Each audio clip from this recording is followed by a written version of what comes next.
আজকের ভারতের news like comment follow দিয়ে সাথেই থাকুন। ভারতের চলমান ছাত্র আন্দোলন এবং মেডিকেল প্রবেশিকা পরীক্ষা নিট প্রশ্নফাঁস ইস্যুকে কেন্দ্র করে সাম্প্রতিক রাজনৈতিক ও সামাজিক পরিস্থিতিতে বড় ধরনের মোড় এসেছে। বর্তমান পরিস্থিতির প্রধান আপডেট সমূহ: ১. কেন্দ্রীয় শিক্ষামন্ত্রীর পদত্যাগ।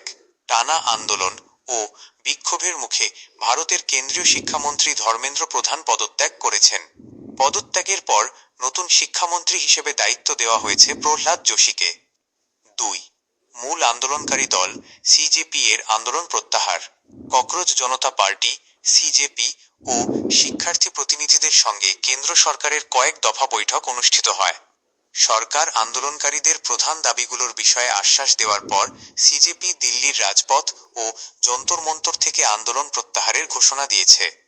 ৩. সরকারের গৃহীত পদক্ষেপ ও প্রতিশ্রুতি। পরীক্ষা দুর্নীতি বন্ধে নতুন আইন। প্রশ্নফাঁসের বিরুদ্ধে আগামী সপ্তাহে পার্লামেন্টে একটি নতুন কঠোর বিল আনা হচ্ছে, যেখানে সর্বোচ্চ 10 বছরের কারাদণ্ড ও 10 কোটি রুপি পর্যন্ত জরিমানার বিধান রাখা হয়েছে। আইনি ব্যবস্থা মওকুফ।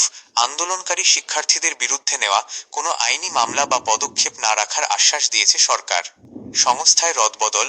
ন্যাশনাল টেস্টিং এজেন্সির এনটিএ 47 জন কর্মকর্তাকে দায়িত্ব থেকে অব্যাহতি দেওয়া হয়েছে। ৪. বিরোধী দলের নতুন দাবি।